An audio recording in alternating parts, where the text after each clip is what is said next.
नहीं तो अच्छा नहीं लगेगा, क्योंकि बाबा की भक्ति करनी है। भक्ति करने का मौका बहुत कम मिलता है लोगों को, लोग इतना बिजी हो गए अपने कामों में, लेकिन जब भी मिलता है तो मैं चाहती हूँ कि लोग अच्छे से भक्ति करें। बाबा के दरबार में आए तो बस बाबा पे ही ध्यान रहे। बहुते सताए 24 घंटा खाली भांग पी सवाए।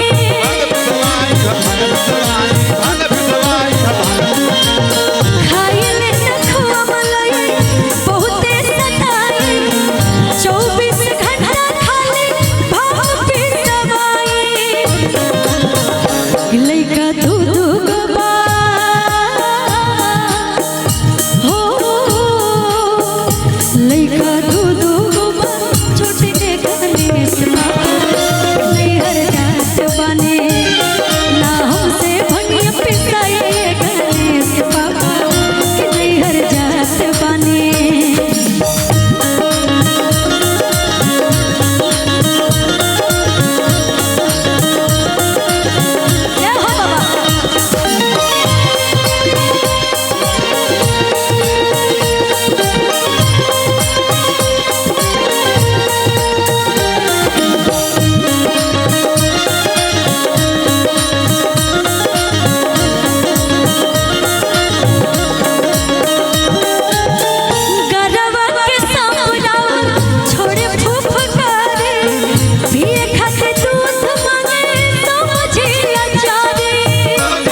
एक लाइन में 2 लाइन इन लोग के लिए स्पेशली बोलना चाहूँगी जो इतने देर से बैठे हैं। बिहार की जो मिट्टी है ना, बहुत अच्छी मिट्टी है। रहने वाली मैं उत्तर प्रदेश की हूँ, लेकिन बिहार के लोगों से जो मुझे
एक बार जोरदार तालियां होनी चाहिए खुशी कक्कर के लिए।